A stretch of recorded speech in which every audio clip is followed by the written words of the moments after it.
I was sitting here minding my business, as I so often do, when I got an email from a listener who wanted me to talk about a subject that's near and dear to my heart. It's something I'm very passionate about, but it also runs into the possibility of getting into things that I don't necessarily think I should be talking about. What am I talking about? Of course, I'm talking about submarines. The listener wanted me to talk about what are our submarines doing right now as the world seems to be sliding ever closer to World War III.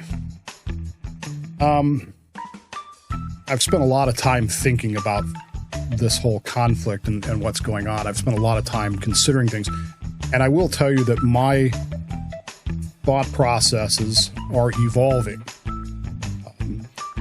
There is a great deal to be concerned about, but at the same time, there is hope. And I think the hope right now is probably stronger than the concerns. That said, if we were to assume a scenario in which Russia and America decide to actually shoot at each other, it could spill over into the war at sea.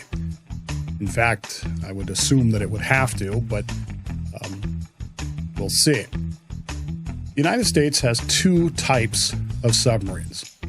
First type of submarine is what's called an SSN, or a fast attack submarine. These are attack submarines. These are submarines that are designed to attack other submarines and or ships. They are generally fast. They are very quiet, and there's a lot of them. They spread out all over the world. This happens to be a picture of USS Boston, which was a Los Angeles class fast attack and actually no longer exists. It's been scrapped, and they are slowly being replaced with the Virginia class submarines, which are very, very capable submarines. The other kind of submarine that we have, of course, is the SSBN, the ballistic missile submarine. This is what I served aboard. In fact, that's my submarine, USS Michigan, as she was then.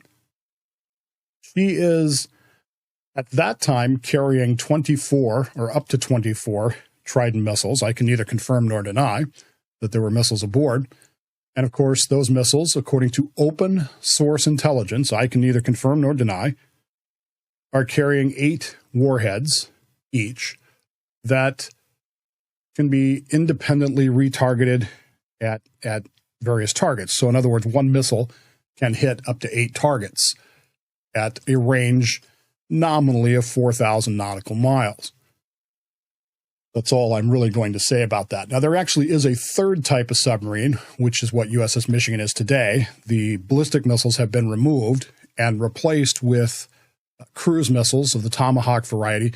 This is known as an SSGN, guided missile submarine. And this is used for both land and sea attack. And it's something relatively new to the United States, although in the early days of the SSBNs, you could argue that they were guided missile submarines as well, the earliest ones carrying the Loons and the Regulus missiles. But to the Soviets, this is something fairly regular to them. They have a lot of SSGNs. The Russians also have a lot of submarines. I'm not going to go through all of them, but they are renowned for their Kilo-class submarine, which is a very, very quiet diesel-electric submarine. It runs on batteries, so you're not running a reactor, you're not running a machinery plant. It is extraordinarily quiet, but it is limited by the range that its batteries can provide. And those batteries have to be recharged at intervals, which means she has to come up to periscope depth to snorkel, and snorkeling makes a lot of noise. So every X amount of hours or days, depending on usage, how fast she's traveling and the likes of that, she's going to have to come up and surface, and that makes her, well, not necessarily the surface, but at least snorkel, and that makes her detectable. Diesel submarines also have a disadvantage in that they tend to be a little bit slower. They can be quite fast and quick and nimble, but they can't do it for very long because it really drains the battery quickly, which means they have to go up and snorkel again. But from a strategic position or tactical position, being able to drift silently across the known path of an advancing opponent gives you a great advantage. We also have the Sierra II class, which are nuclear attack submarines, similar to our Los Angeles class. These are just the standard development of Soviet second, third, and fourth generation submarines. There's nothing, I don't think there's anything particularly outstanding about the Sierra IIs, which they call the Condors, but they are worthy opponents, I guess. They also carry what are known, as I said, the Severodvinsk class, which are GNs, SSGNs. These are cruise missile submarines. These are the newest ones that they've started building, the Severodvinsk. The most famous of these type of submarines, SSGN, are the Oscar II, which you've heard of. The Kursk was an Oscar II SSGN. SSGNs represent a specific threat, particularly carrier battle groups, but not as much to submarines. They're designed to attack and destroy carrier battle groups. That's their whole purpose in life. But if you look at the bow there, you'll notice that this thing does have torpedo tubes, so it can be used in an anti-submarine warfare. Of course, the submarines everybody cares about are the ballistic missile submarines. The Russians currently operate two basic classes of these. The Delta IV class are still in service. These are the SSBN Project 667 with the updated BDRM missile. They're called the Dolphin class. And for my money, these are the most menacing-looking submarines ever built. These submarines, to me, the Delta class, particularly in the Delta IV class specifically, have always been the most menacing-looking submarines I think I've ever seen in my life. That's their big claim to fame, I guess. Now, the Borai class is replacing that, or as they call it, the Dolgoruki class. This is the Borai class that's coming online now. I think they have one or two of them actually in service. And this is now the Soviet ballistic missile submarine that we're going to have to deal with, regardless of what's going forward. So what do all these submarines do in the event of a conflict? Well, during the Cold War, which was a conflict, a lot of what we were trying to do was always keep track of their ballistic missile submarines. Reason being that the ballistic missile submarines are seen as an unassailable retaliatory. The ballistic missile submarines are what put the mutual assured in mutual assured destruction, because you couldn't find them, you didn't know where they were, and if you struck your opponent, say the Russians launched a nuclear strike at us, there was no way that they could get to our submarines, and so our submarines were guaranteed to hit them back. Or it may be that the SSBNs could function in a little more strategic way, in a first strike capability. Now, the United States will never acknowledge that, never admit to that, but you will find plenty of open source stuff that talks about the fact that it's certainly possible. And the new W-76-2 warhead makes that uncomfortably possible in the first strike, first use scenario of things. We want to know where their submarines are, their SSBNs. We want to know where those Delta IVs are hanging out. And they want to know where our Ohios are hanging out. So when we would leave Washington, now this is going to be a little funky here. Hopefully this will work. But when we would leave Bangor, here's the United States, there's Seattle, Bangor, Washington sits right in here, just south of Vineland. You can see the Bangor Trident base right there in the center. When we would leave Delta Pier, which is right there, And again, this is Google Earth. This is all open source intelligence. You can see submarine in the dry dock. You can see a submarine on the south side of the pier. And if you come over here to what is now Marginal 2 Wharf, I guess, there's another one. And even over here at the explosive handling wharves, doesn't appear to be anybody in there when they overflew that. When we would leave out of here, we would travel north past Port Gamble. That's the Hood Canal Bridge right there. And you can see the two chunks there in the middle. That would open up, and we would sail between those out past Port Ludlow, Hansville, all the way up to Marrowstone Island. We turn left at Port Townsend right there and sail out into the Straits of Juan de Fuca to about here, Port Angeles or so. And then that was the dive point where we would dive. And then we would proceed on out through the Straits of Juan de Fuca, past Neah Bay, out into the Pacific Ocean. Out here, right in this area off Neah Bay, there was always the supposition that there would be Russian, Soviet in that era, fast attack submarines waiting for us to try to trail us whenever we came out of there. And so we would spend a good deal of time in the initial part of that doing what was called break trail, which was making sure nobody was behind us, making sure nobody was around us. And at the same time, our own fast attack boats, there would be some there, would be prosecuting any potential contacts to drive them away from us. We're a strategic asset, and there you go. Then we'd sail out into the Pacific Ocean, and I'm not going to tell you where we would go, but the Pacific is a very big ocean. Now, the same thing happens off Pearl Harbor, off Hawaii down here. It's not unusual for Russian AGIs, which are spy ships, to sit out here, and presumably Russian fast attack submarines to sit out here and wait for submarines to come in and out, or aircraft carriers to come in and out of there. The same happens with over here in San Diego. Right now, even as I speak, if you were to turn on the San Diego webcam, you would see some ships moving in and out of there. And so you can see this is a very narrow passage where the ships come out. That, by the way, right there just above Cabrillo is the submarine base. The actual carrier base is right there in the middle at North Island. And then over here is all the other stuff. You can see it's a very narrow passage. You got to come out. You got to come out here, and you got to turn left past Cabrillo National Monument. And you can see that there's some waters there where fast attack submarines could hide and wait for ships to come in and excuse me, come in and come out and track what's going on. And that's what they intend to do. That's what they attempt to do. Now, during the Cold War, this was primarily practice for them.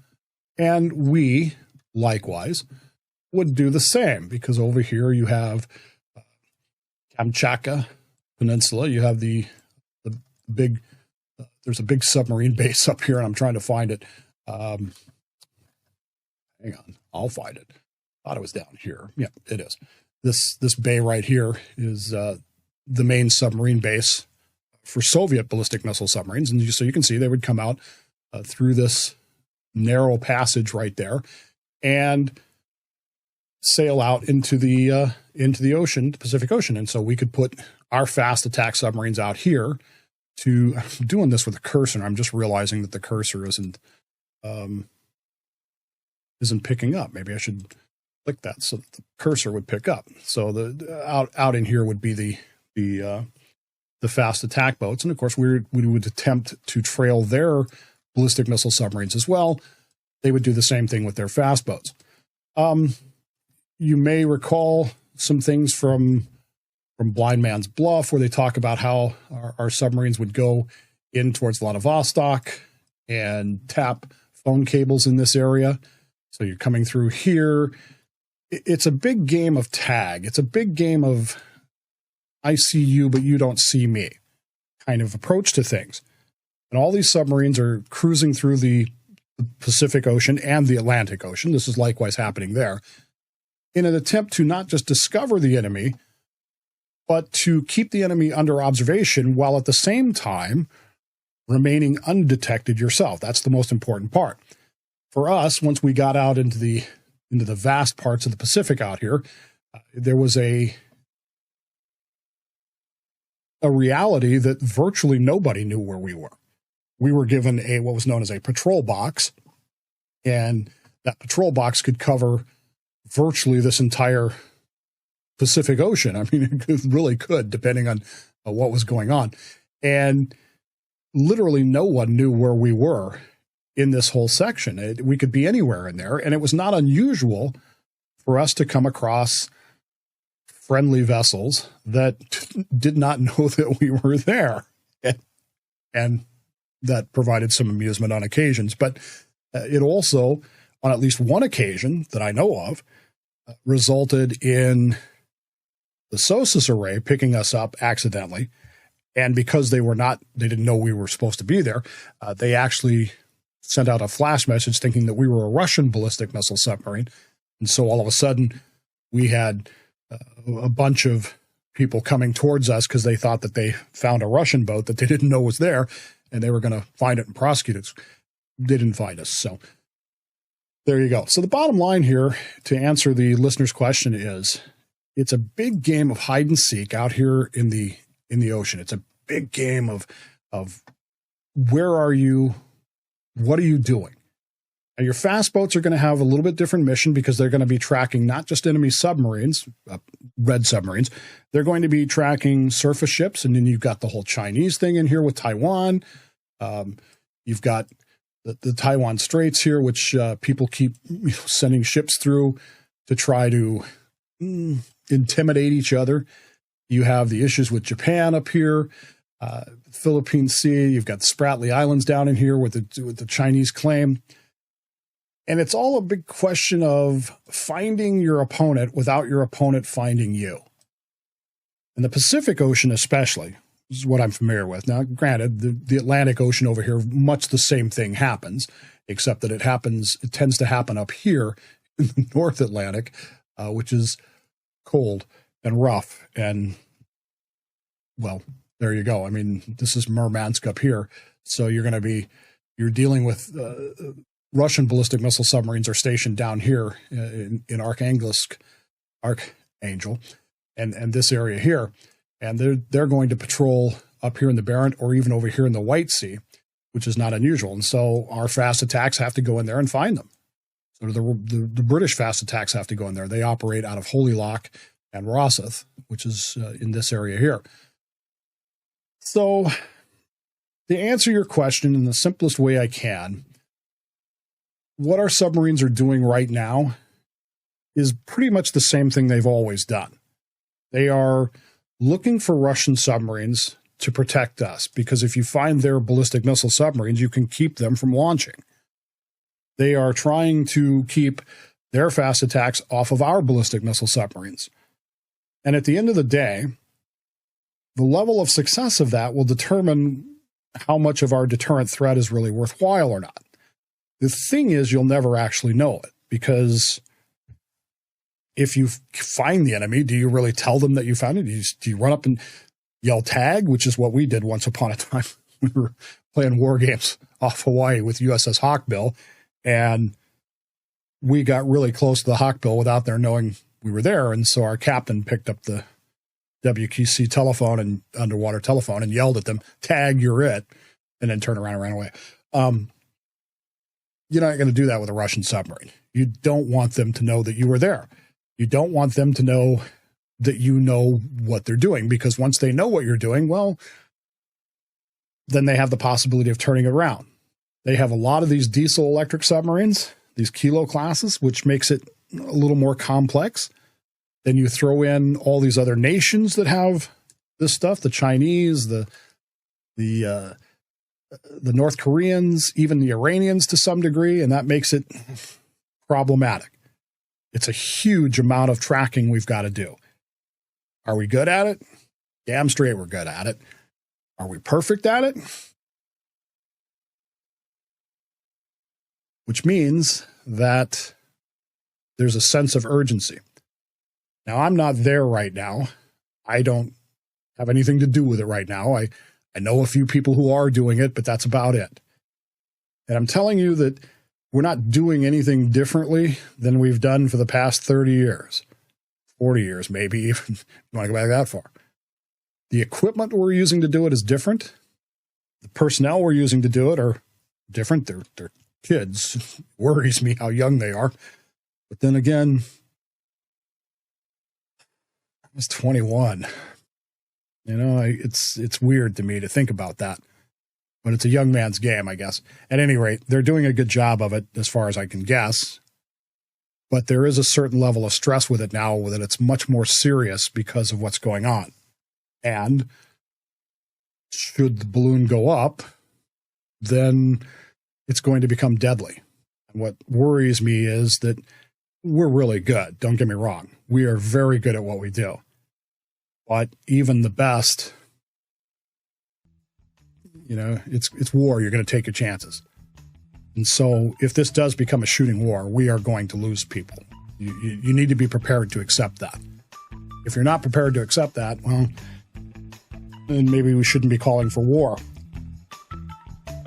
Because the game that we've been practicing for 40 years, 50 years, 60 years, really, is on for real now. And I guarantee you there's war shots loaded in tubes. Because nobody knows what's going to happen. But that's kind of what's going on, and that doesn't even have anything to do with the ground war in Ukraine, which may or may not escalate into something else. Let's hope it doesn't. And let's hope that this whole thing just remains a big game.